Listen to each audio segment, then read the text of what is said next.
Welcome to the locker room. Coach Gigs here in another installment of Showcase. In the locker room today, however, is kind of a stranger to the locker room, but no stranger to me. Bob, we celebrate how many years together now? 26. 26 years I know this young man. And Bob Falvo right now is one of the key figures in an international insurance company that we all work with. We're here at our national convention. Bob just addressed all of us and inspired all of us to dig down and live our best life. And so I asked Bob to come in here and share with all of you out there in the locker room a message that we've titled Vision. Vision. Gotta have it. Bob, share with them about vision. Come on. Well, earlier we talked today, I talked a little bit about the importance of working hard, but what are you working for? I mean, I think it's important whether you're 15 years old, whether you're 25 years old, whether you're 55 years old, or whether you're 65 years old, that the rest of your life from here to there has a vision. What do you want? What do you want your family life to be like? What type of person do you want to be? What kind of car do you want to drive? What kind of vacations do you want to take? What kind of education and advantages do you want for your kids? What do you want your relationship with your wife to be, your family? What's the dynamic? All these little details people take for granted. They spend more time planning their vacations than they do planning their life, and therefore they don't spend the time to think of the details, and therefore they don't get the goal because they don't put the effort in because it's not clear enough. Too many times people complain about outside forces, people complain about politics, people complain about the economy, people complain about education, when none of that really has anything to do with the life you can live. The life you can live is going to be the one that you envision.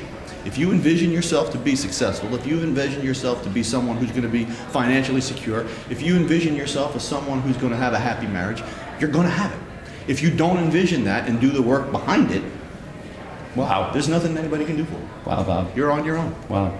Wow, Bob, powerful. Lots of wisdom behind there. Anything else that you could think to share with the locker room members about vision and how they can have a vision? Any other advice you want to give? My advice is to spend some time by yourself with your and then first by yourself, then with your significant other, whether it be your spouse, your girlfriend, your partner, because the two of you need to be together in the journey. You need to have an understanding of where you're going and what each person's role is in that journey. I couldn't be anywhere near where I am if my wife didn't support me. There's a lot of people with a lot of potential out there who never live it because they put boundaries on what they're willing to do and what they're willing to sacrifice. And I understood real quickly that I learned from you when you hired me, which is you can have anything you want. You can be anything you want. So I have to thank you. Listen, you all just heard from someone who was not born with a silver spoon, comes from an Italian immigrant family. His father taught him the right values. But as much as I want to tell you that in his own he's powerful, in the next locker room, you're going to get to see the real power behind this young man. Her name is Lisa Falvo, and that is Bob's wife. Stay tuned for a locker room showcasing them as a couple, and then you'll know why Bob individually and why you guys are powerful as a couple. Bob, you're awesome. Thanks for sharing this vision. By the way, Bob, when people follow your advice and they have a vision for your life, would you mind telling everybody out there what they're going to end up living? What are they going to live? You're going to live your very best life. If you've enjoyed and feel the Daily Locker Room has served as an inspiration in your life, why not share it with a friend by sending them the daily message?